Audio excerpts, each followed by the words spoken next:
Hello friends, good morning. School में हमने बहुत कुछ लिख तो दिया है, फिर भी कुछ लिखना समझना बाकी है, बराबर, जो हम इस वीडियो से समझेंगे, बराबर। यहाँ आज हम गद्य विभाग यानी कि पाठ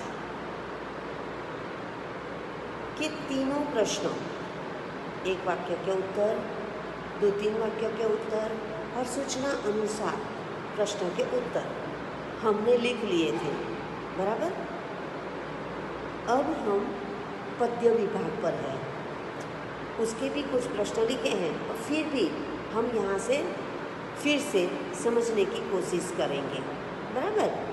तो पद्य विभाग में हमारा पहला प्रश्न है 14 से 18, एक वाक्य के उत्तर जिनके मार्क्स होंगे 5, बराबर, और उनके अंदर लेसन नंबर ऐसे 1 के 2, 5 और 7 और ऐसे 2 के लेसन नंबर 1 और 5, इतने लेसन हमें समझना है, बराबर। तो समझते हैं। पहले लेसन ऐसे 1 का 2, तो दूसरा लेसन क्या है? एक जगत एक लोग। यहाँ आपको कविता पता है कि एक जगत एक लोग में क्या कहना चाहते हैं कवि। हमें हवा, पानी और प्रकाश जो मिलते हैं उसके बारे में बताते हैं। हमारा ये मुख्य तत्व है, उनके बिना हम नहीं रह सकते, है ना। तो यहाँ आपको कविता मुखबार भी करनी है और प्रश्न के उत्तर भी। तो एक वाक्य के उत्तर में क्या कहते हैं? एक जगत एक लोक काव्य में प्रकृति के कौन कौन से तत्व हैं? तो हमने अभी कहा, तो कौन कौन से हैं? प्रकृति के तत्व है चंद्र, सूर्य, भूमि, आकाश, हवा और पानी, बराबर। अब दूसरा प्रश्न क्या है कि हमारा जीवन किसकी कहानी है? तो हमारा जीवन सुख दुख की एक कहानी है। अब आगे देखते हैं अगला प्रश्न। तो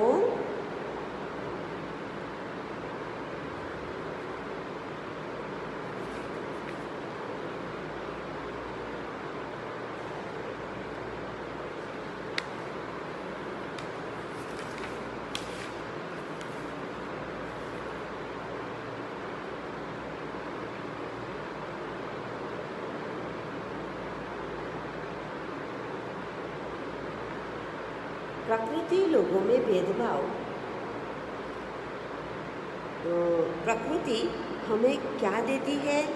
तो प्रकृति हमें सबको हवा, पानी और प्रकाश देती है। अगला प्रश्न क्या है कि हमारा जीवन सुख दुख की एक कहानी है, ऐसा कवि ने क्यों कहा? तो किसी का सारा जीवन न सुखी होता है न दुखी, सभी के जीवन में कभी सुख तो कभी दुख के दिन आते रहते हैं, इसीलिए कवि ऐसा कहते हैं। अब अगला प्रश्न क्या है?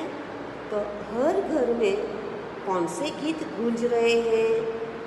तो समग्र मानव जाति में एक दूसरे के प्रति प्रेम की भावना हो, ऐसी आकांक्षा से भरे हुए समता और ममता के मधुर गीत हर घर में गूंज रहे हैं, बराबर।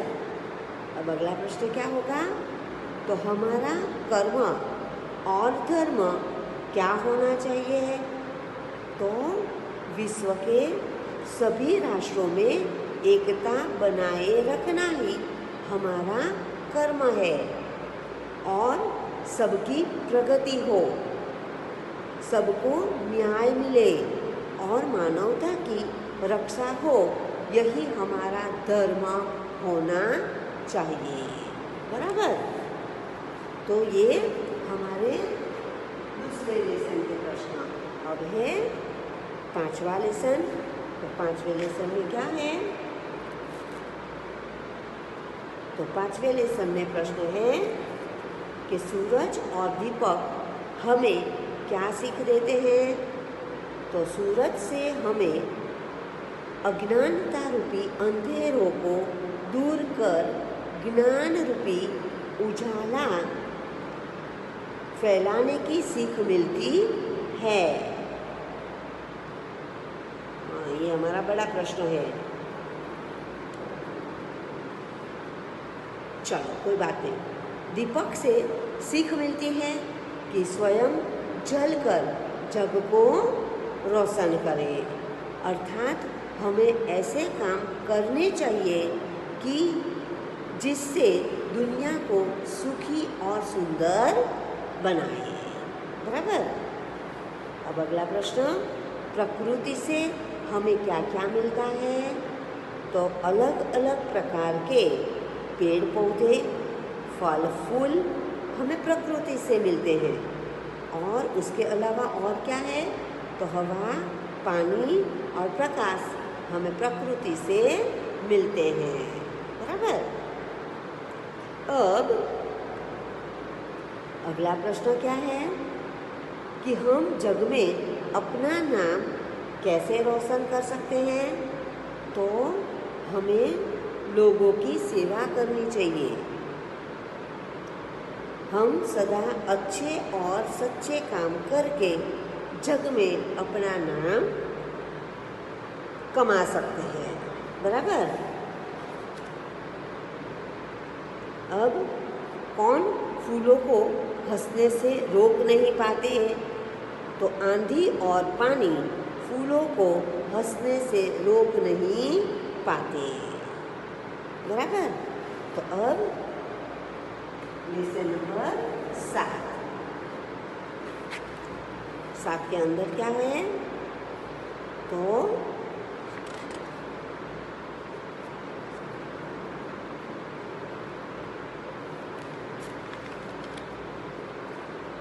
वृक्ष हमें क्या क्या देते हैं?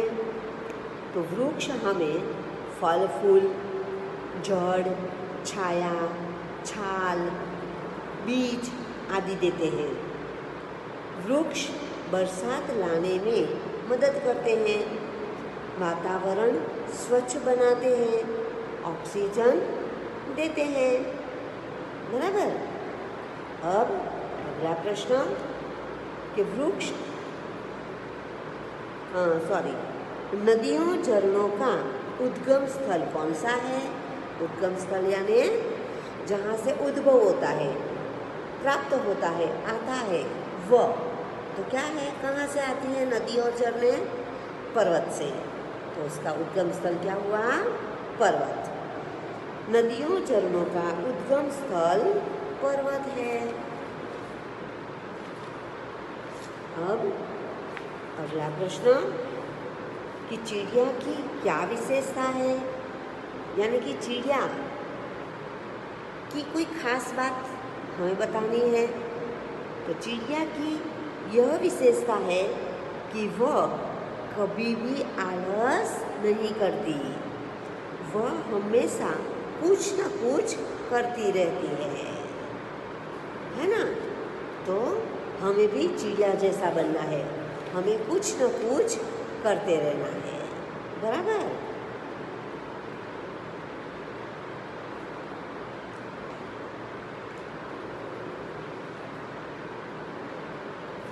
अब ऐसे टू के अंदर क्या है?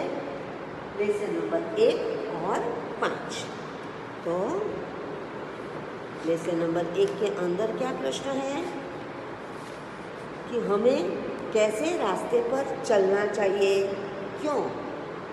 तो हमें नेकी, नेकी यानी सच्चाई के रास्ते पर चलना चाहिए, क्योंकि इसी से जीवन में सुख और शांति को प्राप्त किया जा सकता है। इसके अलावा हमें सुख और शांति मिलती नहीं है।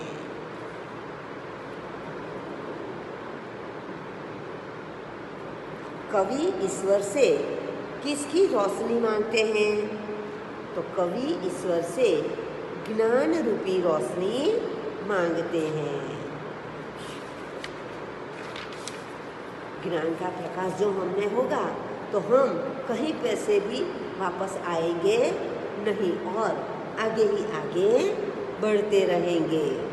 पर जो ज्ञान रूपी प्रकाश हम में नहीं होगा तो हम सभी जगह पर पीछे रहेंगे। अब अगला प्रश्न क्या है? कविता में कैसा जल बहाने की प्रार्थना की गई है? क्यों? कैसा जल बहाना चाहिए? तो कविता में प्रभु से करुणा रूपी जल बहाने की प्रार्थना की गई है, जिससे सभी लोगों के मन पूर्ण रूप से पवित्र बन जाए। हम में जो करुणा नहीं होगी, दया नहीं होगी, तो हम कुछ नहीं कर सकेंगे। यानी कि हमें करुणा रूपी जल बहाना चाहिए। अगला प्रश्न कि धरती पर हर तरफ क्या है, क्यों है? तो धरती पर हर तरफ जुल्म और बेबसी है। हर आदमी डरा डरा सा है, क्योंकि उसे कोई ऐसी शक्ति दिखाई नहीं देती जो अत्याचारियों का सामना करे। अत्याचारियों यानी जो हम पे अत्याचार करते हैं, जुल्म करते हैं, उसका सामना कर सके, ऐसा कोई दिखाई देता नहीं है। और इसीलिए हर तरफ हमें ऐसे अत्याचारी दिखाई देते हैं। बराबर? तो अब 5वां लेसन।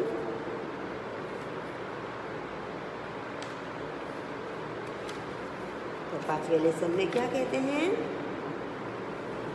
कि सभी जगह किसकी खुशबू है? तो सभी जगह विलासिता की खुशबू है। विलासिता यानी आराम, हमें जो चाहे वो मिल गया है, और विलासिता उसकी खुशबू फैल गई है। अब किन उपकरणों के माध्यम से संदेशा व्यवहार हो सकता है? तो किन माध्यम से? तो मोबाइल, फैक्स, कंप्यूटर में इंटरनेट आदि के माध्यम से हम संदेशा व्यवहार कर सकते हैं। कर सकते हैं ना? अब तो सभी के पास मोबाइल है, फैक्स है, कंप्यूटर है, और कंप्यूटर चलाने के लिए इंटरनेट चाहिए। तो उसकी जो सुविधा मिल जाए तो हम हर संदेशा आपले कर सकते हैं। बराबर? अब अगला प्रश्न क्या है?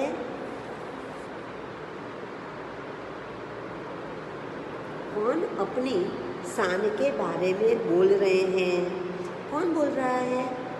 किसकी शान है? तो नई सदी के बच्चे, उसकी शान है अभी, तो वह अभी यहाँ बोल रहे हैं। तो नई सदी के बच्चे अपनी शान के बारे में बोल रहे हैं। नीच प्रयासों से धरती पर कैसा सवेरा लाएंगे? तो नीच धरती पर स्वर्ण सवेरा, स्वर्ण नहीं, स्वर्ण सवेरा। कैसा? स्वर्ण, स्वर्ण। इस तरह से जो हो, तो इन दोनों में से आप क्या लिख सकते हो? आपको ये लिखना है। जो ये लिखा तो आपका गलत। स्वर्ण, स और व साथ में बोलते हो, इसीलिए। बराबर। तो स्वर्ण सवेरा ला सकते हैं। अब अगला प्रश्न क्या है? तो वैज्ञानिक उपकरणों का क्या लाभ है? तो उससे क्या लाभ हो सकता है? तो वैज्ञानिक उपकरणों द्वारा कार्य सरलता से एवं कम परिश्रम से हो जाता है। हमें परिश्रम यानी मेहनत ज़्यादा करनी नहीं पड़ती। साथ ही समय और शक्ति की बचत होती है ना? हमारे समय भी बच जाता है और जो शक्ति हम लगा देते हैं वो शक्ति लगानी पड़ती नहीं है। समझ गए? तो आज हमने यहाँ ये प्रश्न लिखे। देखे कौन से प्रश्न? तो प्रश्न 14 से 18 एक वाक्य के उत्तर है, उनके प्रश्न देखे। वो प्रश्न मैं आपको लिखकर PDF भेज दूंगी, जो आप अपनी नोट में देख लेना और लिख लेना। बराबर? तो अच्छे अक्षर से सही मात्रा से लिखना, जो आपको पढ़ने में काम आए। Okay, thank you.